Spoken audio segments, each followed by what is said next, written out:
amounts of each solute distributed between a moving fluid stream called the mobile phase and contiguous stationary phase. So how we can separate? So usually our sample will be in the gas form or will be in the liquid form. Okay, so this component, this mixture component will be passed through. It must be moved.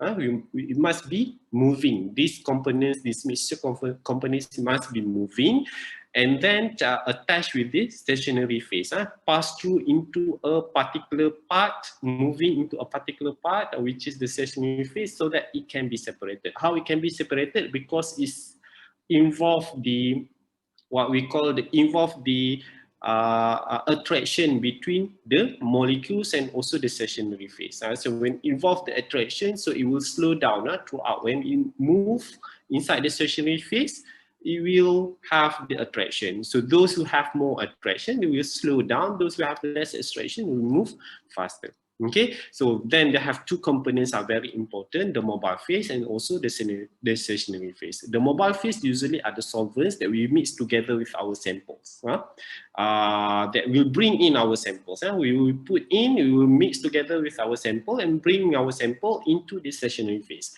The functions of stationary phase also to attract the molecules, the functions of mobile phase also to attract the molecules, all right? So if the molecules have more attractions with the mobile phase, it will move faster. If it has more attraction with stationary phase, it will move slower. Okay, so this separation involves components to be separated, stationary phase and also mobile phase. Three things: components to be separated, stationary phase, and mobile phase. The things that you must understand in the chromatography theory. So the mobile phase may be either a liquid or a gas, while the stationary phase is either a solid or a liquid. So different molecules will have different characteristics which allow the molecules to have different interactions with surrounding. For example, even the same groups of molecules that we have alcohol, so we have if one carbon is methanol, 2 carbons is ethanol, 3 carbons is propanol, and so on. All right. So although there are groups of alcohol, but they have different, what we call different molecular structure, different. So they will have different characteristics. When they are different, then they will have different interactions towards their surrounding because they have different characteristics. Even the acids also will have the same acid, but because of their difference in terms of the molecular structures, then they can be separated as well. Okay, so therefore they can be separated based on their physical and chemical properties, such as their molecular weight, different in terms of molecular weight, different in terms of size, different in terms of charge. For example, amino acids also, they will have different in terms of the charge, different in terms of size, molecular weight, and so on. Functional groups, polarity, adsorption properties, and also affinity. So affinity is the degree of which the substance tend to combine to each other. Okay, so due to different properties of molecules, they will have different interaction with the mobile phase and also the stationary phase. Definitely, how we can separate it into the chromatography part, because each of the molecules have different characteristics. Because they have different characteristics, then they can be separated because they will have different interaction with the mobile phase. They will have different interaction with the stationary phase. So what is mobile phase? Mobile phase usually liquid or gas function to carry the components pass through the stationary phase. All right. So we have the stationary phase, then we need to have something that can move the components into or pass through the stationary phase. All right. So usually mobile phase is a liquid or gas because it can be moved. It cannot be what we call, it cannot be the a solid, all right? It cannot be the solid. It must be liquid or in the gas form because it needs to move. While stationary phase is usually immobilized phase or something that cannot be moved. Something cannot be moved, usually it is in the form of a solid, all right? It is immobilized that functions to hold the components so that each component will have different migration rate while carrying by the mobile phase. So mobile phase will bring the components pass through the stationary phase. The function of stationary phase is to attract those molecules. If have more attractions with that particular molecules, that particular molecules will move slower. Okay. What are the characteristics that are involved in the interactions of the components with the mobile phase and stationary phase? these characteristics that I mentioned to you, whether they are molecular weight, size, charge, functional group, polarity, absorption properties, and affinity. All right, so the action of mobile phase and stationary phase cause the components to be separated into individual molecules. Usually the stationary phase is packed inside column, which is column chromatography, or fixed on the surface of glass or aluminum plate. Usually this is planar chromatography. So chromatography column can be in two forms. Whether we put into the column, so we'll call it column chromatography. Column chromatography, we can have example, the instrument like GC, HPLC are column chromatography. Even the column itself, if we pack and we make it like a column, is also a column chromatography, and normal column chromatography. Planar chromatography is a surface part. We fix on the surface, the stationary phase. Then it can we put in the mobile phase onto it, so it can separate the molecules as well. That one is planar chromatography. So two things. Okay. Doctor, Yes. can you speak slower? Slower? What do you mean slower? It's too Um, fast. yeah, for me it is. It's too fast. All right. Yeah, All you're right. speaking too fast. Sorry. All right. All right. Okay. All right. So I try to catch. So I will try to slow down in terms of the explanation. Okay, so basically three things that you must understand in the chromatography theory. So first thing is the components to be separated. How components to be separated? It based on the characteristic of that particular components. Another thing is the second one is you must know the presence of the mobile phase. What is the functions of mobile phase? Is to carry the components. All right, to carry the components. And third things you must know is the stationary phase. What is the stationary phase? Is function to hold the components. When the mobile phase carry the components, the stationary phase is to hold the components. If you don't have the stationary phase, all the components will be bring by the mobile phase. It cannot be separated. That's why we need to have the stationary phase as well. Okay. All right, so you will understand more from time to time. I will give you example as well for today together with the calculation. All right, so now this is an example of planar chromatography. As I mentioned to you, two types of the chromatography. It is either column chromatography or it is either planar chromatography. So planar chromatography is the surface part. All right. So this is the paper. So the paper will be the stationary part because the paper cannot move. The components of the paper cannot move. All right. So it is the stationary. Stationary means it is immobilized, cannot move.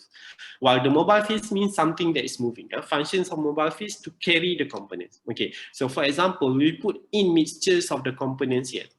Okay. We put in mixture of the components. Components are compounds or molecules to be separated. So inside this one, inside red color, they will have mixtures of molecules, green and so on. Okay.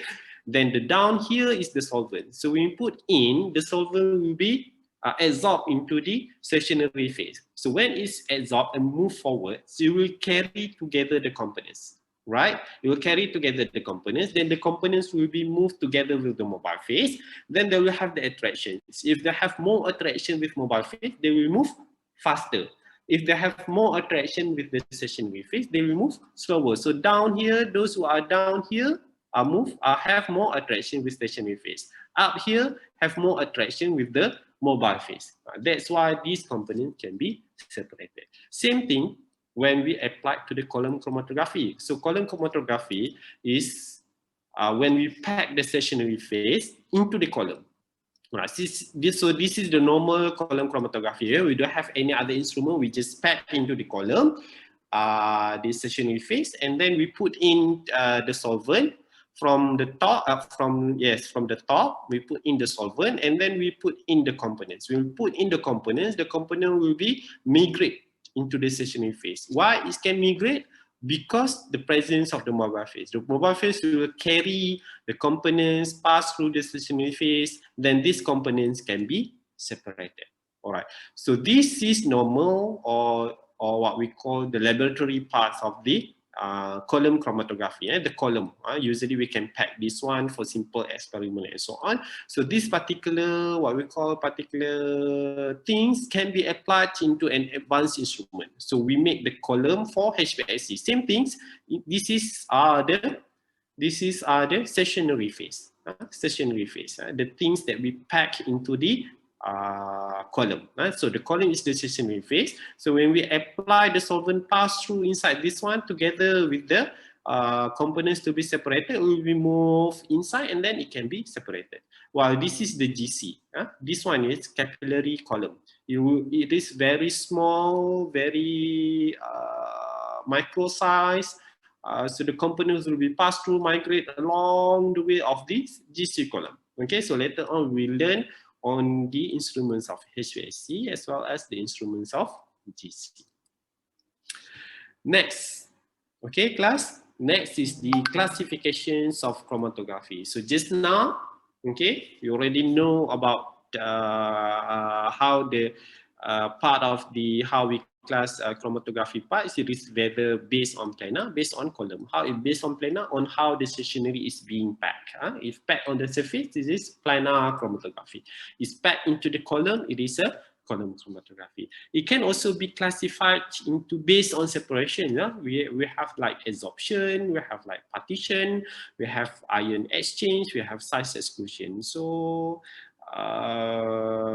this is we can have adsorptions, gas chromatography, or ion exchange, gas chromatography, ion exchange column, or for example like that. You will be familiar with that particular part as well. So general classification, we can have liquid, gas, or supercritical fluid. For liquid, we can have HPLC. For gas, we have GC, which is HPLC class, high performance liquid chromatography, while GC is gas chromatography. Supercritical fluids is also involve the separations based on the chromatography techniques as well. Okay. Zahiruddin. Wait, I need to check students.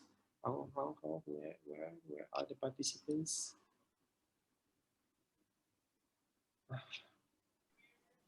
All right.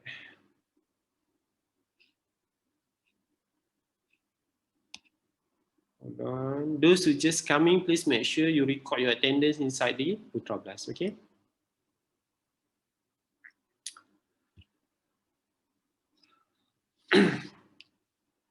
Okay, class. So,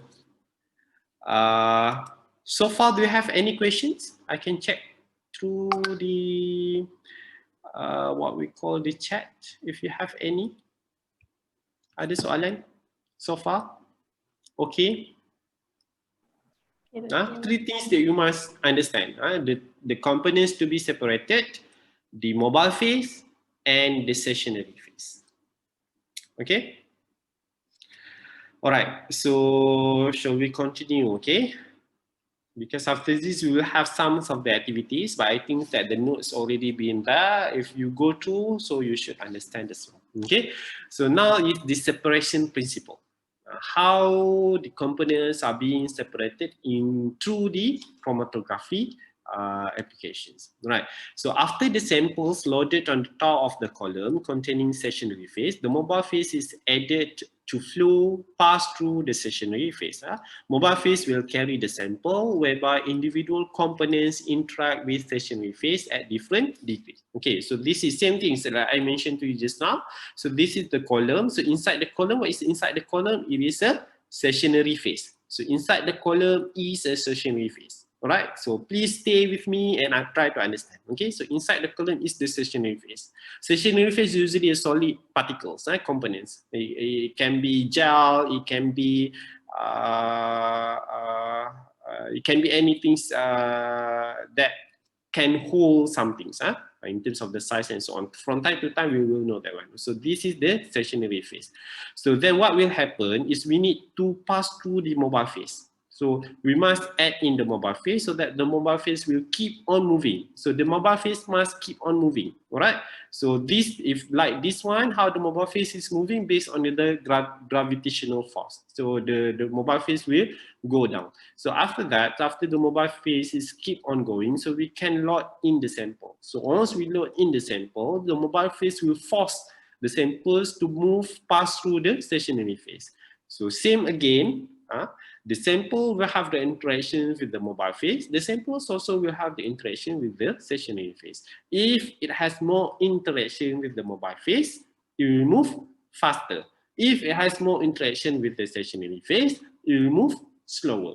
So those who are move slower will lag behind. Those who move faster will go through. So then we can separate the components. Okay.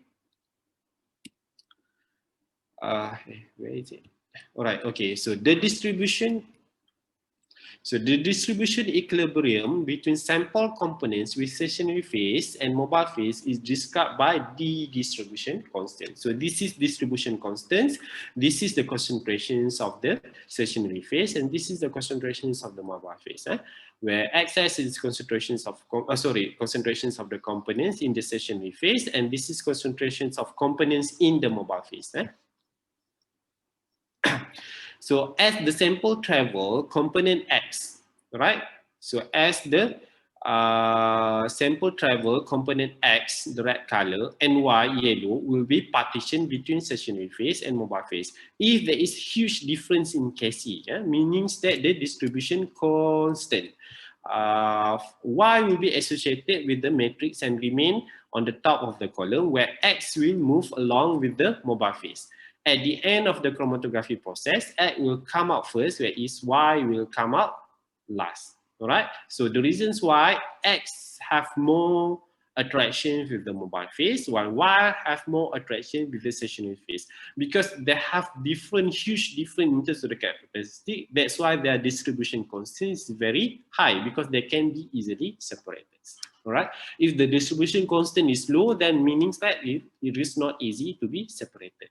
Components with larger Kc will be retained more strongly with the stationary phase. All right.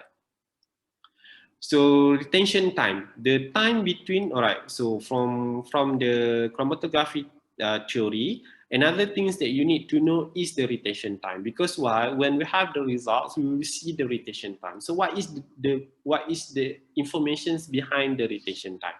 So the retention time is the time between sample injection and analyte peak reaching a detector at the ends of the column is termed the retention time. So usually it is in the unit of TR, not unit, it is in the abbreviations of TR, retention time. All right. So this is the solvent peak. So the retention time is between the solvent peak to the components. So if this is the components once that been detected by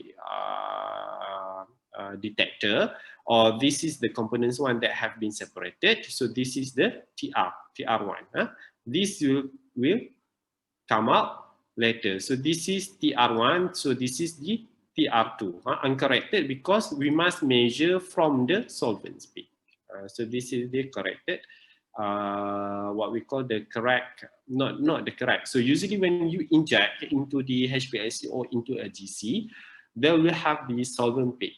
The first time that detector detect the solvents. When you inject, so the detector will detect the solvent peak first, and after that, we will carry on the components. Then the next one, the components will be detected after it's being separated. All right. So the times between the solvent peaks and the components peak are called as retention time. So retention time is actually how long the analytes or the components are being held inside the stationary phase. That is the retention time, being retained inside the stationary phase. Okay. So because they move different, so each analytes will have, each component that being separated will have different retention time. So because they have different retention time, then it will be easier for us to measure based on their time. Will be identified. If they come out at 1 minute, so this will be this particular component. If they come out at 1.05 minutes, so this will be another component. All right. So this is the functions of the retention time. So separation quality, all right. So we will have the chromatography technique. So we must know on the separation quality. What are the qualities of the separations? How we can determine whether the separation has high quality or not. Whether our results that being generated through the chromatography analysis has high quality or not. All right. So how it can be measured? It can be measured based on resolutions, based on retention factor, based on column efficiency, and also based on selectivity factor. All right.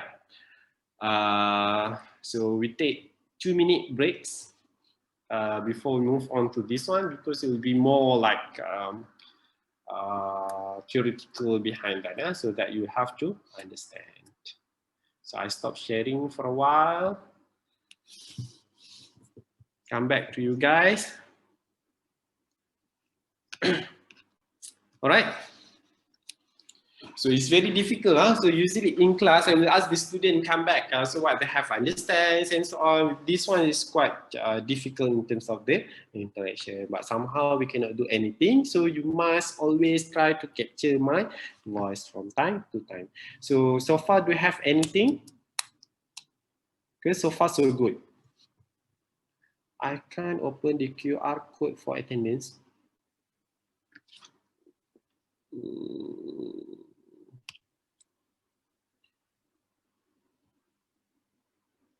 Hold on, yeah.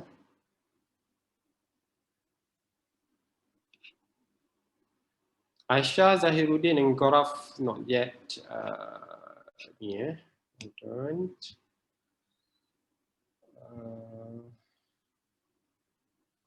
2 minutes break. So allow them to record the attendance first. Okay, Zahiruddin, Aisha, Gaurav is not yet here. What happened to Gaurav? Anybody know?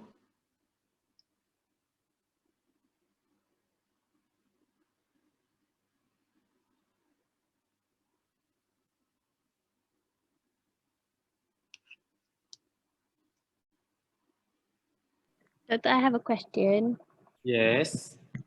Ada tak page 6. Page 6. It's okay. It's okay. There's Just with the question.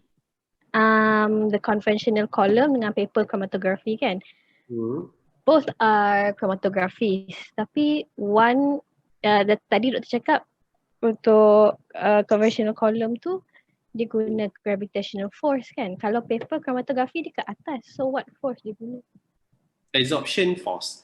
So when they have the stationary phase must be something that can absorb.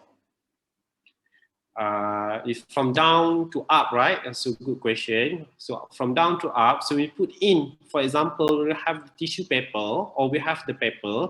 So we put into the water will be moved due to the absorptions of the mobile phase of the solvents into the stationary phase, into the paper. So that's what make it move, all right? Why happened to the absorptions? Because of the absorption capacity of the paper itself. If we put in the glass cannot absorb, so the solvent cannot move up. Okay, so something that can absorb for planar chromatography. Okay, Iza? Yes. Okay. So basically kalau chromatography ni dia more to absorption force lah rather than gravitational force. Not necessary. Not necessary. For example, this must be something. The mobile phase must be moving. It's not absorptions only. The mobile phase, in terms of the mobile phase must be moving. So how we can move the mobile phase? If like just now for planar chromatography, because it can be absorbed. The stationary phase can absorb the mobile phase and can bring the components to be separated. That is one thing.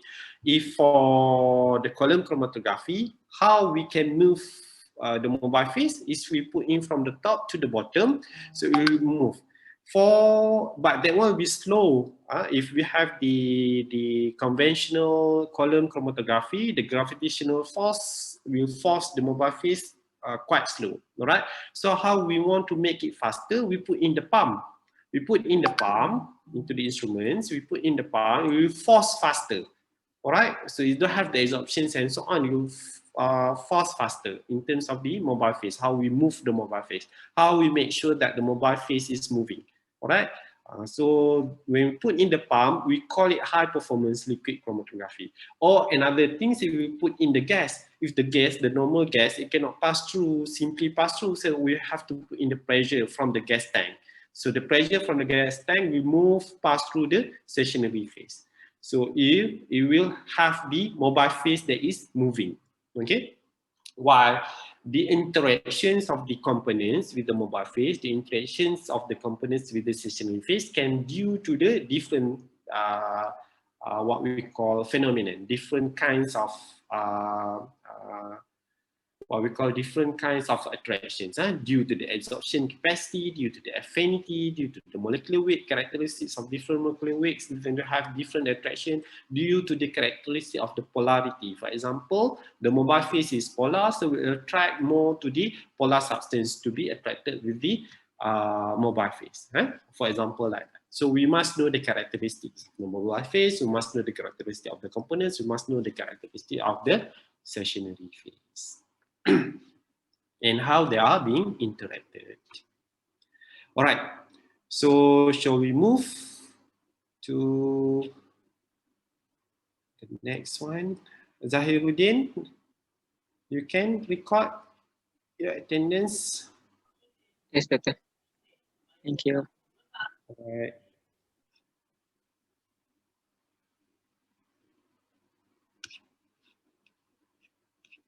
Okay, just Goraf ya. Tak tahu apa jadi dekat dia. What happened to Goraf? Quora have very bad connection, Doctor. I see. All right.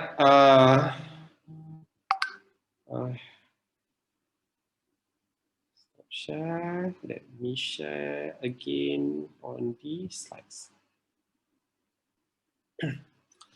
All right, so this is the separation quality. We will learn into 4 things, all right? Why this is important? Because later on, when you do the GC, when you do the HPLC, you must know on how the results are being generated. So whether the results generated are good or not, okay? So what is the resolution? Resolution is the ability of a chromatography column to separate two analytes peak from one another. So the capability of the stationary phase to separate the analytes, to separate the analytes. If they cannot have good separations, means that their resolutions are very low. All right, their resolutions are very low, so the results of the quality are not good. The quality of the result is not good. So it defines that the ratios of the difference in the rotation time between two peaks and average of peak with expressed as, all right? So this is the resolution, how you being calculated. So this is the formula. W1 is width 1, width of peak 1, W2 is width of peak 2, all right? So this is different peak, all right? So two different T. So this is the difference between rotation time 1 and the difference between rotation time 2. So the difference here, the difference is TR minus with TR2 minus with TR1, you will get the difference between TR. So you divide with width of, so this is in terms of the time lah. So this is the time. Down here is the time. So this is the detector response in terms of the voltage and so on. How it's being come out. So this is the rotation time. Okay. So the rotation time will have here, so you will know what is the width value. All right. So how big is the width 1? How big is the width 2? So you plus this one, you follow this formula, so you will get the resolutions. So chromatographic resolution is a function of column efficiency, selectivity, and the capacity factor. So resolutions are coming from another components of the column quality. So that's why resolutions are very important. Because mathematically, the relationships expressed of the resolutions involve the column efficiency, involve the selectivity, involve the capacity factor. So A is column efficiency, B is column selectivity, and C is the capacity factor. So this is the formula for column efficiency. This is the formula for column selectivity. This is the formula for capacity factor. So resolutions are actually coming from this particular formula originally. Okay. So the next part is the retention of or the capacity factor. So if you see the capacity factor, all right, so this one, so this is the formula of the capacity factor, a term called the retention factor. Sometimes we call it as a retention factor or capacity factor. It's often used to describe the migration rate of an analyte in a column, also called the capacity factor. The retention factor for analyte A can be determined as, this is capacity factor or retention factor for component A.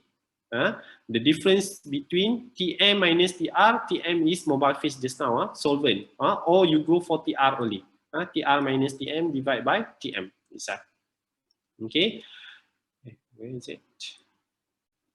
So ideal retention factor should be between 1 to 5. If the K is lower than 1, the elution is too fast. Thus, it is very difficult to determine the TR. If the K is high than 5, means that the elution takes a very long time to be completed. So, which means it's travel at slow migration rate inside the column. Alright, so one thing about the resolutions as well, when we talk about this one is column broadening. So later on we'll have the column broadening. Column broadening are coming from the column efficiency.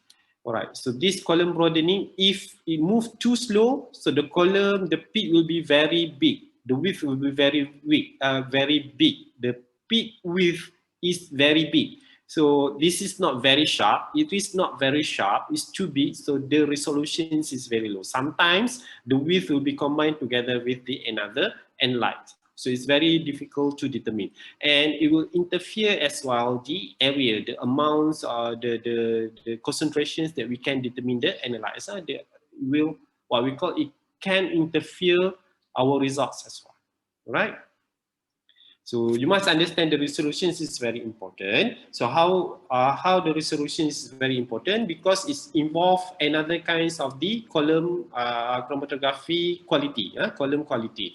What are the column? Another things are column efficiency, column selectivity, and capacity factor, capacity term or capacity factor. So this is how we describe the capacity factor. All right. And we go forward on the examples of the capacity factor or retention factor of planar chromatography. This is simple explanations on how we determine the capacity factor.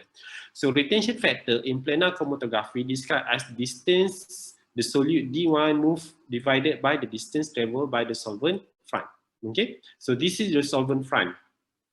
All right, so this is the solvent front. So when we have the solvent, we move very fast, and this one will have more attractions with the solvent. All right. So D2 is the solvent. D1 is the solute. So if we want to calculate the retention factor for this solute, so we'll take the length of this one from where it starts. All right. How long? It is 4 cm. Then we divide with the solvent front. Solvent front is about 5 cm. So this is will be 4 divided by 5. All right. So then they will have difference of this one also. Then we can calculate.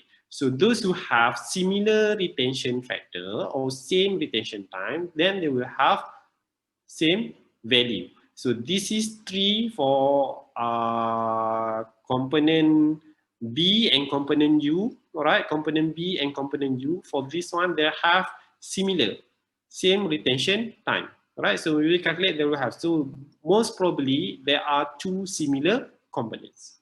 All right, so this one U, they have 2 different components.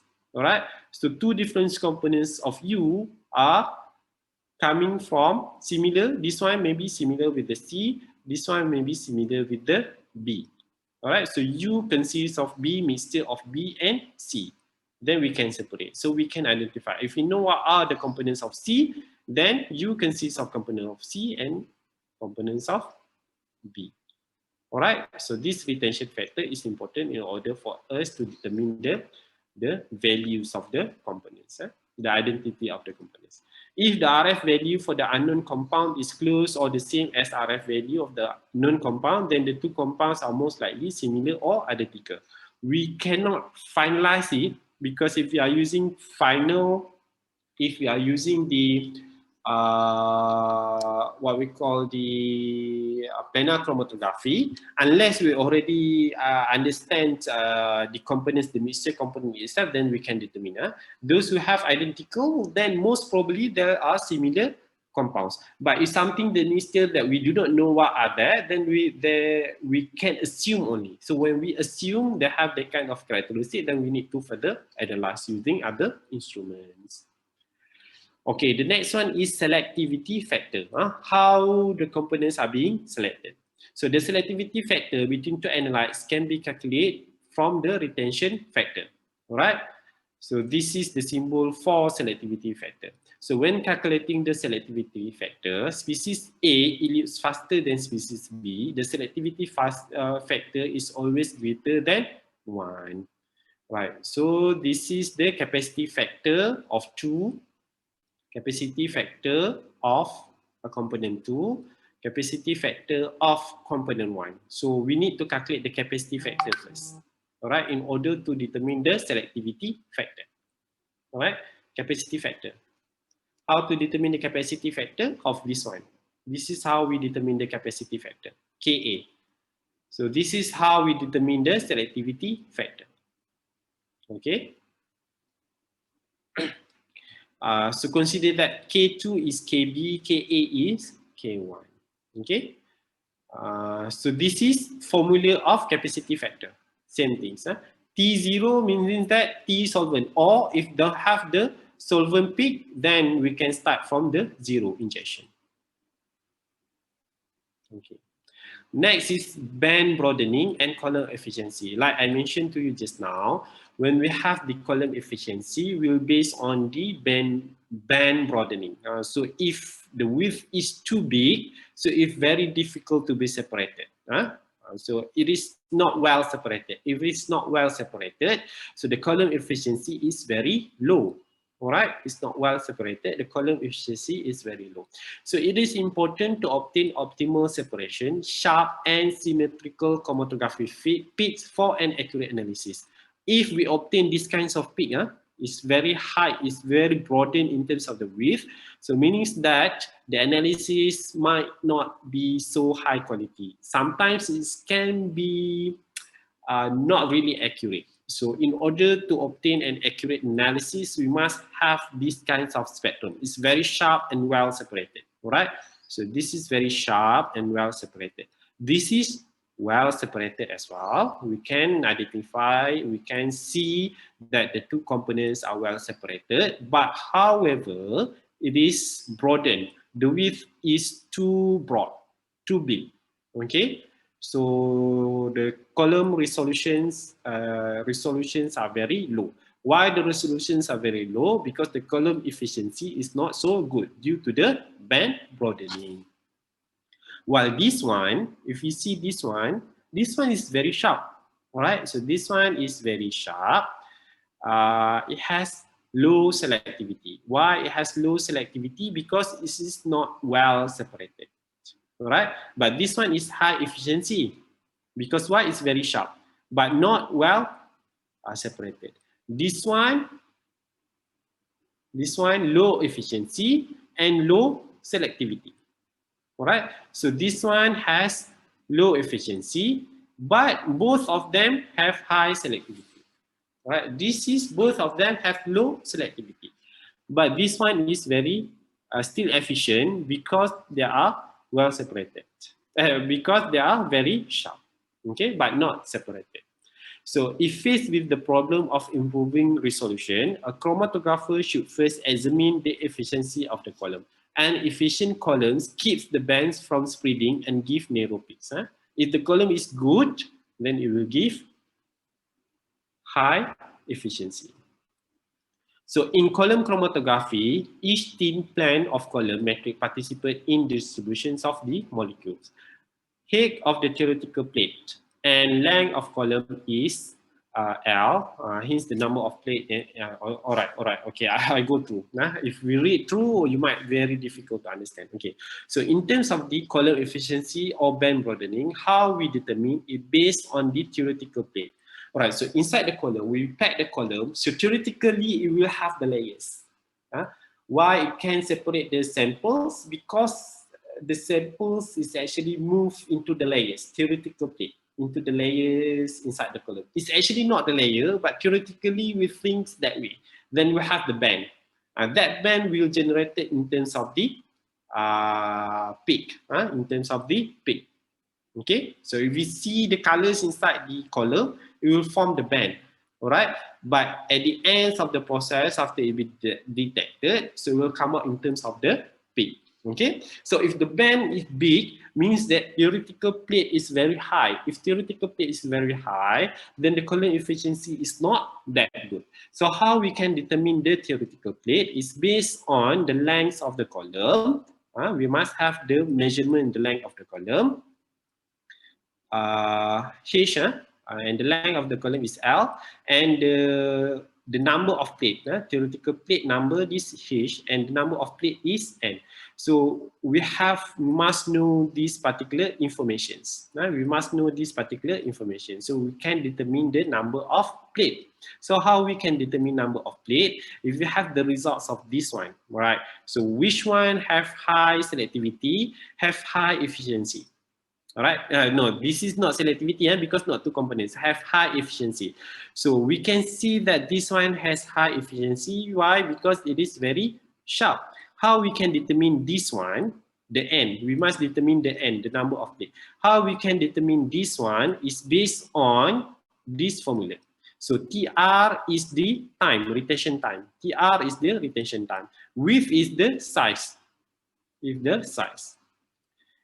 the N is very high, for example, like this one is 1000, after we calculate, you get 1000. If high as compared to the others, means that the column efficiency is quite good. All right. So how we can do this one? So this is very important when you have the column and you want to make sure all over the time when you use the column, you keep on having a good column efficiency. So maybe when you purchase, you will get the theoretical plate number of plate is very high because the column efficiency is very high. From time to time, because the denaturing and so on, the column is very old, so the separations is not good. So the theoretical plate number will be reduced. All right, so you can compare from the first you purchase, and after that, after several times, you can see that the column, the peak is keep on bigger in terms of the size, then it might be due to the column efficiency is low. So when this is happen, you need to change to new column. But please remember, when we have these kinds of situation, it might be due to the technical operations. For example, it is not optimized in terms of the operation, in terms of the operations. For example, we have the flow rates of the mobile phase is too slow, then we'll have these kinds of column broadening as well, band broadening. All right, we have this band broadening. But when we calculate in terms of the theoretical plate number, it's still high. So it might be due to the our operation factor. All right. So how I'm going to make sure you imagine this one? So because these all are related. All right, the selectivity factor, the capacity factor, or the resolutions. The resolutions in order to get well separated, in order to get a sharp, very efficient peak, and in order to have well separated, in order to have what we call the values is not too fast, then we must have, in order to get high resolution, so we must have all the three factors at good quality. So how to get that good quality is based on our optimized conditions of the instrument as well as the column itself. If the column too old, for example, and then some of the time to time the stationary phase will be diluted out.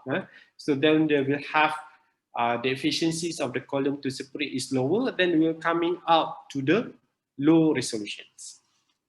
Okay.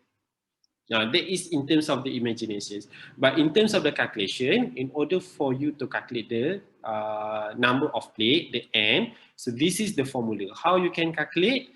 So you are using this particular formula. So the W is the width from this one to this one, and the TR is the retention time at the peak, from 0 to this one. Okay, one method of monitoring column performance over time is to chromatograph a standard compound periodically. Or when you want to monitor your column efficiency, you must use the standard compound. Why you use the standard compound? Because you will have the optimized condition, already know. So under constant condition and to compare the values of n obtained. So if the value of n of the same standard compound and standard operation, from time to time you see that you found that the value of n keep on reducing, means that the column efficiency are reduced. Then after certain time, then you need to change the column. So band broadening due to column deterioration will result in the decrease of n for a particular solid. Band broadening is a result of an extended time for a solid to reach equilibrium between mobile and stationary phase. Okay, so we will see this one. This is have a very good selectivity. All right, this is very low selectivity. All right, this is, but both of them has very high, quite good efficiency. But this one, the efficiency are very low. All right. So when this happen, the resolution is also low. This is the resolution is very good because selectivity, the capacity, and also the column efficiency are very good. B is very good. C is well separated. The selectivity factors are very good because it's well separated. But somehow the column is not efficient in terms of the separation because the band broadening is quite big. Okay.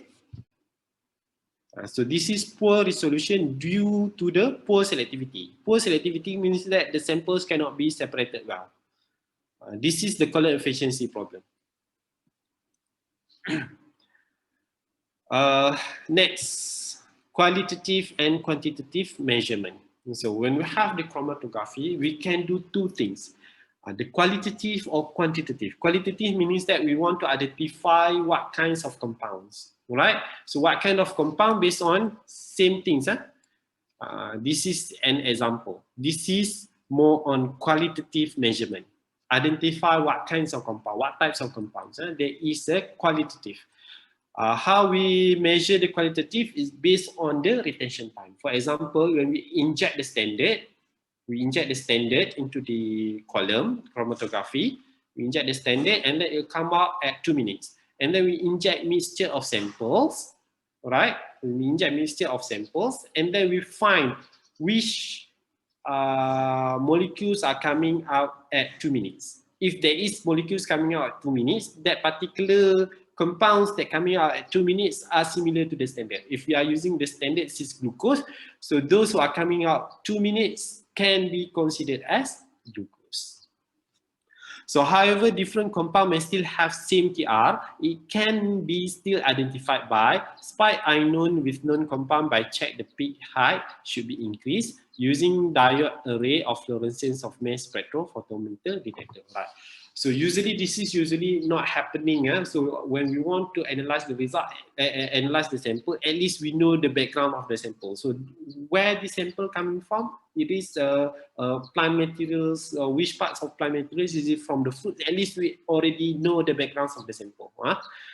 If we know the background for the sample, we can at least what we call things, what are the compounds that been coming out.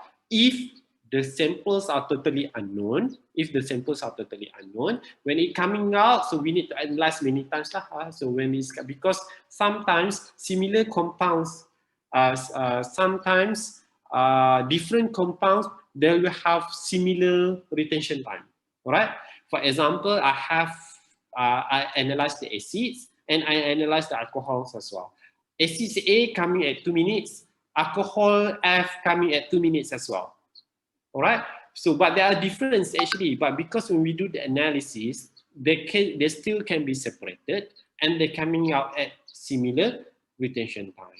All right. So, how we can do determine this particular compound? So, we need to further analysis. For example, we compare again with the standard in terms of the peak. So, if the acids, what is the peak? What is the amount of the peak? What is the peak height? All right.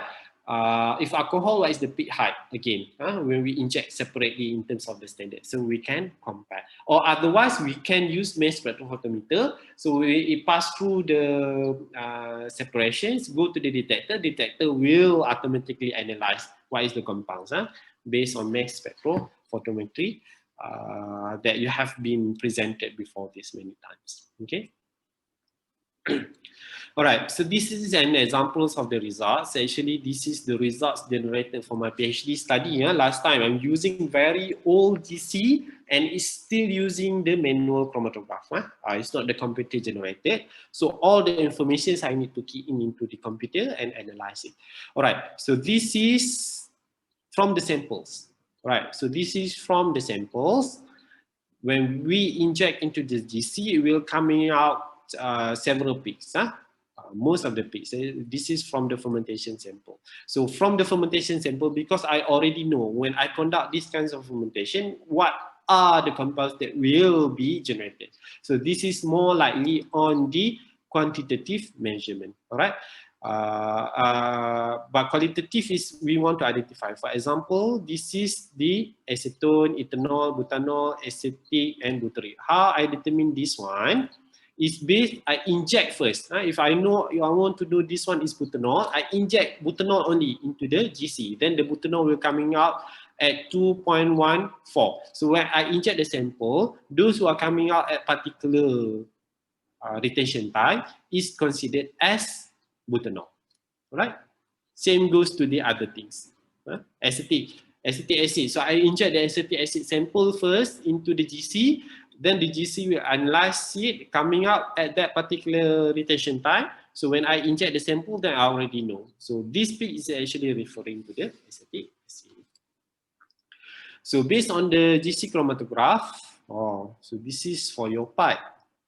Usually I conduct this one inside the class, but somehow today I will just explain. So later on you need to do it and you try to submit into the Putra as part of your activity.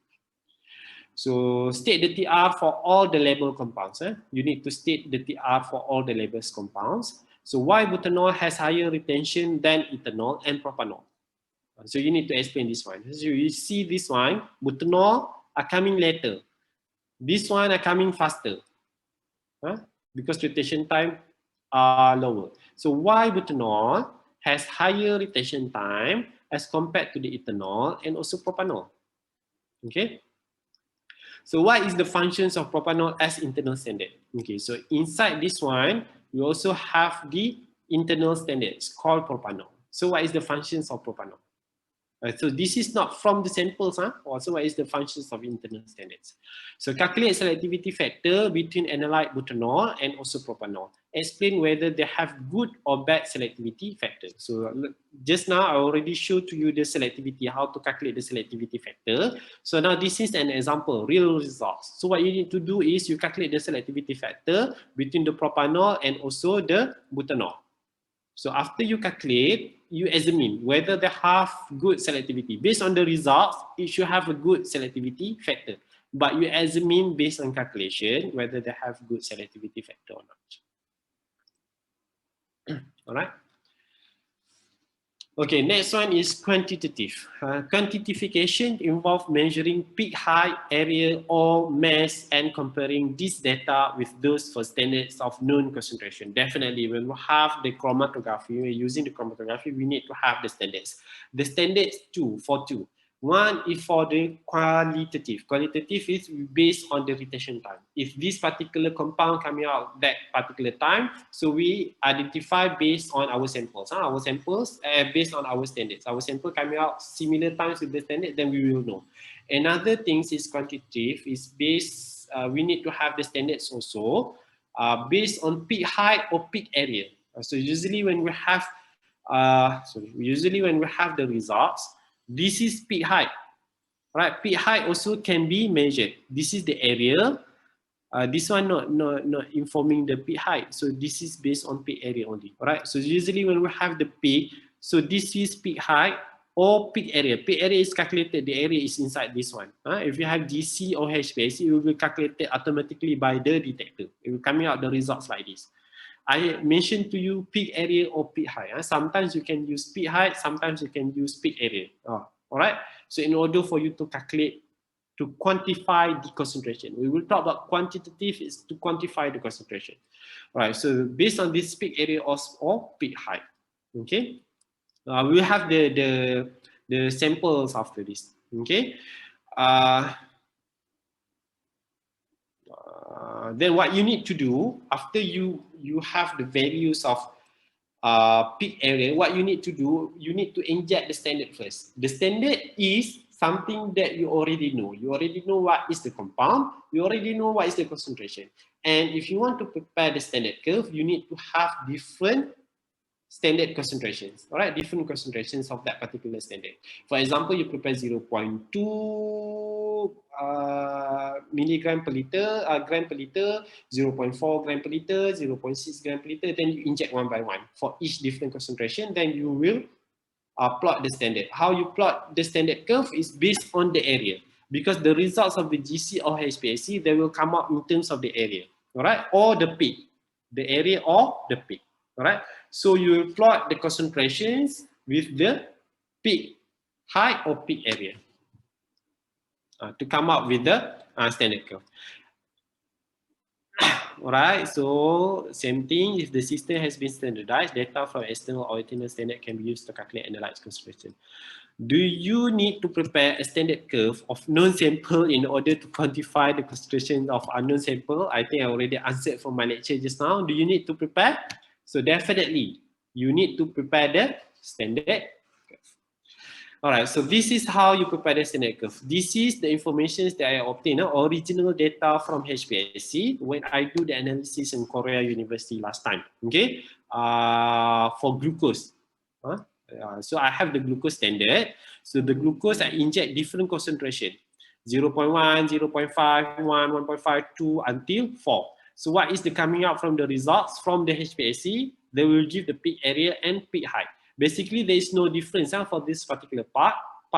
When we plot the peak height over the concentrations, same thing, same almost similar standard curve that we obtain. But definitely, if we are using the standard curve based on peak height, when you have the sample, it must be based on peak height. If you are using the standard curve based on peak area, so when you analyze the results, must based on peak area. So this is the original sample. Injection 1, injection 2, from sample 1, sample 2, sample 3, sample 4, sample 5, until 25 sample. And then this is the retention time. You see that the retention time is almost similar. So meaning that it's coming from, it is a glucose. How I determine that this one is glucose? Because I inject the glucose standard first into the GC and I check the retention time. And after that, it will coming out the results, the area. Same things. This one, what is the result? So how can I determine this sample concentration, glucose concentration for sample 1? They already give to me the area and the height. Is I'm using this information to be calculated into peak height or peak area. So if I'm using this one, so I need to calculate into the formula of peak area. If I'm using the height, so I need to calculate the into the formula of peak height. Okay, so this is an example, right? The difference between batch and fat batch, the real results. So this is the formula. Where the formula coming? The formula are coming from this one, right? 9024. This is based on peak area, right? This is based on peak area. So this is the formula. So based on peak area formula, so I have the result. I have the informations. Sample 1, sample 2, sample 3, sample 4. Sample 1, sample 2, sample 3, sample 4, right? So then I can calculate I can plot the graph and calculate the sugar concentration based on the formula that I obtained from the standard curve. Okay, so what you need to do, based on original data and standard curve prepared, calculate the concentrations of the following samples. So you need to calculate the concentration for sample 1, concentration for sample 10, and concentration for sample 15. So what is the importance of TR in this case? What is the importance of TR in this case? Why TR is very important? Please explain as well. Please provide answer for this question in the assignment in Plus. Okay. All right. Class. So basically, can all of you turn on the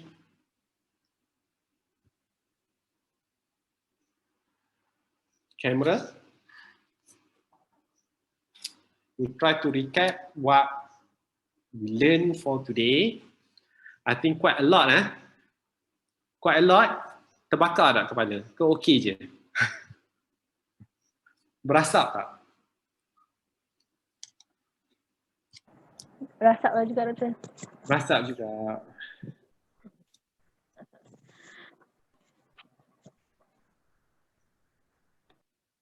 Okay, quite so many things, but no problem because this is first time, so you need to differentiate between things of the information, more on the theory part and also the technical part, practical part on the calculation of your result. So when we have the instruments, when we learn about the instruments, it's very important. Usually, later on when you work with the company, it's no more behind the theory. More on the application part. You come up with the results, so how you're going to analyze, how you're going to read the data, how you're going to maintain the instrument, how you're going to make sure that the results are good or not, in terms of the separations and so on. So basically for today, you learn about the first thing is the theories of the chromatography, the mechanisms on how the components are being separated, right? So components to be separated, you must know what is mobile phase, functions of mobile phase, what is mobile phase, functions of mobile phase, and you must know the stationary phase, functions of stationary phase, and what are the rules of stationary phase, right? And after that, you must know different types of chromatography. What is planar chromatography? What is column chromatography? Okay, why we call that one column chromatography? Why we call that one? Why there is a planar chromatography? Okay. And definitely how it's being separated from the first part that we learned just now. And after that is on the column efficiency. Okay, so column efficiency consists of 4 things. What are they? Resolution, selectivity factor, capacity factor. Another one is I pula yang hang. 4 things, column efficiency, all right? Another one is column efficiency. So resolutions are coming from another 3 important points. Resolutions, how we want to get resolution. Resolution means that a good result. A good result in terms of the column efficiency, a good result in terms of the selectivity, a good result in terms of the capacity factor. Right? That resolutions are coming from these particular 3 components. So you need to know how to determine the capacity factor or retention factor. Retention factor is how long or how much the factors that the analytes are being held inside the stationary. That is the retention factor. Another one is selectivity factor, how well the samples are being separated. There is a selectivity factor, how well the samples are being separated. And another one is column efficiency. Is efficient, then we will have a very sharp peak. If not efficient, then we'll have broaden the peak. All right, so it's not efficient. So that particular things will contribute to the resolution. So each of them will have the formula in terms of determination. All right, so definitely efficiency is very important because for you to maintain the column, you want to check whether the column is good throughout when we use the column, right? So it's based on the theoretical plate number, right? So you need to calculate the n. Theoretical plate number, you need to calculate the n. You must know the formula how to calculate it. So when we give you, for example, I give you the results of the peak from the chromatograph of the peak. So from that particular results, so how you can determine the n number, whether it is efficient or not efficient. Okay, and after that is on the application part. So in terms of the quantitative measurement and also qualitative measurement. Qualitative measurement, you want to identify the identity or the name or what types of the compounds. There is the qualitative. Alright, how you determine based on the retention time. Is similar retention time means that there are similar compounds. Another one is quantitative. Quantitative, we're referring to the quantify the amount in terms of the concentration. What is the concentrations of analyte A? What is the concentrations of analyte B? How you determine that one is based on the standard that you inject. You need to prepare the standard curve. How you prepare the standard curve? You must prepare the standard curve based on the concentration, and also the peak area or peak height. Either, so if you are using peak area, so you prepare the standard curve for peak area. If you are using peak height, so you prepare the standard curve for peak height. Okay, so you can use other information. Okay, but if you don't have peak height, you have peak area, so you use peak area. Alright, so you prepare the standard curve. After you prepare the standard curve, you will generate the formula. I'm not sure whether you know or not on how to use the standard curve, but I will monitor based on your assignment later on. So when you conduct your own activities, I will check whether you understand or not how to prepare the standard curve. Then we'll come out the standard curve, the formula. So you use that formula in order for you to determine the concentrations of your unknown sample. So that is the quantitative, very easy. Okay, so they have two assignments over there, two parts of the assignments. You can combine together, all right?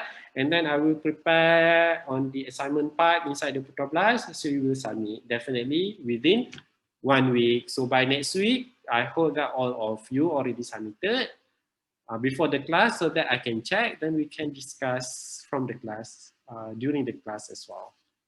Okay, any question? Doktor, saya ada soalan. Yes, please. Kalau kan untuk chromatography ni dia punya application tu just for identification ke? Dia boleh ke untuk macam purification of? Oh yes, definitely for purification. Alright, so usually when we have this particular instrument for biotechnology, usually we want to analyze to determine what kinds of the samples and what kinds of the concentration, all right, as what I mentioned to you. But we also have the chromatography technique in order for us to undergo the purification part. For example, we have the enzymes, all right? So we have mixture of enzymes from the fermentation process. So we have mixtures of things. So we want to separate in order to get a purified, highly purified enzyme or highly purified compounds that we obtain from fermentation or extraction from the plants and so on. So we can use the chromatography technique as well. By doing this one, so the mixture will be separated and then we can collect based on retention time. For example, we already determined the things that we want are coming out after 5 minutes. So after 5 minutes, so we will collect that one. So they also have the advanced instrument that doing the purification part using the chromatography technique, right? So definitely can. This is more what I explained to you more on the analytical instrument for determinations, identify and also quantify the concentration. But also the chromatography technique can be used for purification part. Okay, but definitely the what we call the column preparations and so on are different lah. So we will have bigger column so that they can inject more samples and then the collections will be larger part. Alright. They will have the collection beaker, and we have the advanced instrument that can conduct that one automatically as well. Any other question?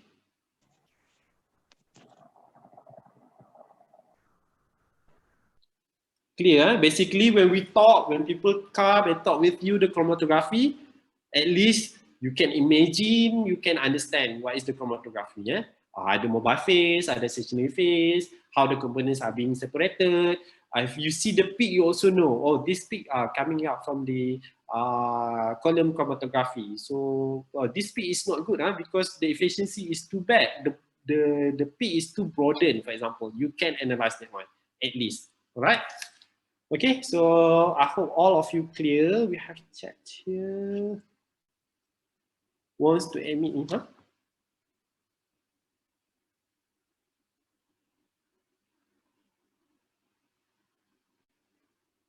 I need to remove this setting later. Okay.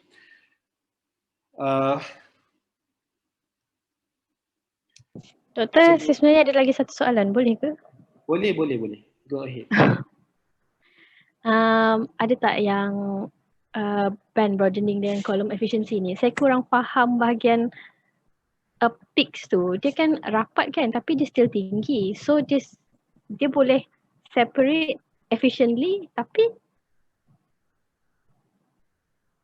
No. Kalau dia rapat, selectivity factor is very low. Kalau dia sharp, efficiency is very high. Kalau dia broaden, efficiency is very low. Right? Kalau dia broaden, efficiency is low. So column efficiency is whether the peak is sharp or the peak is broadened. That is column efficiency. The peak is sharp or the peak is broadened, they can the determination whether they're well separated or not well separated based on the selectivity factor. If they are well separated, the selectivity is high. Selectivity factor is high.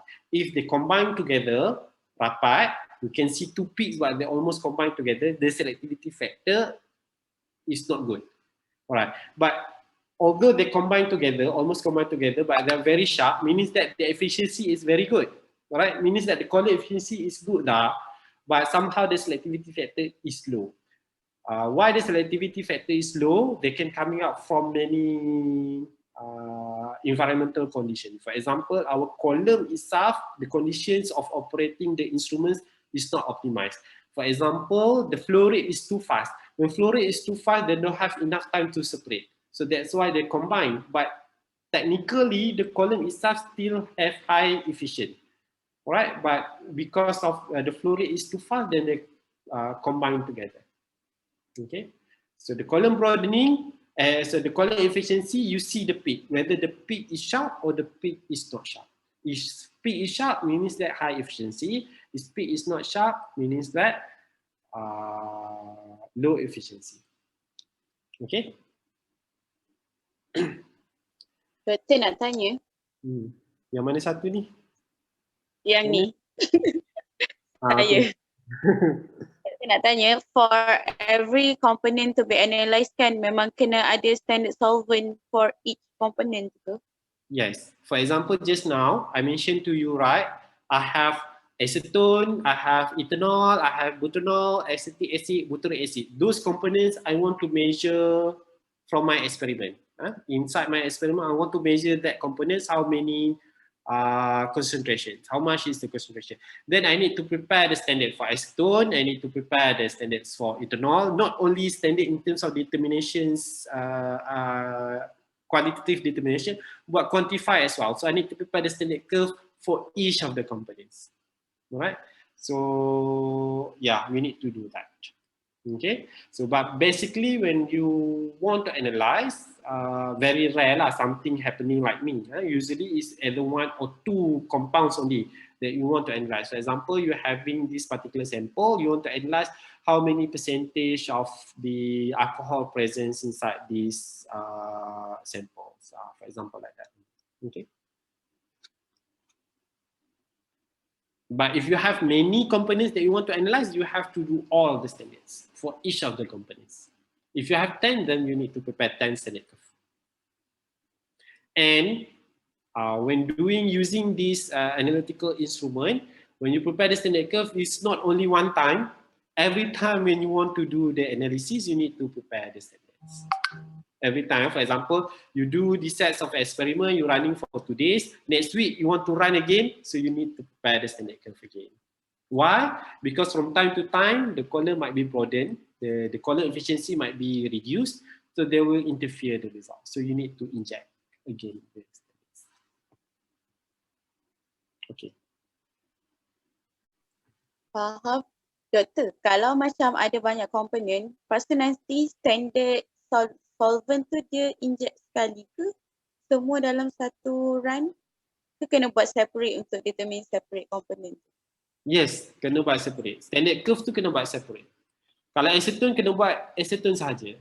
Kalau ethanol, kena buat ethanol sahaja for the standards.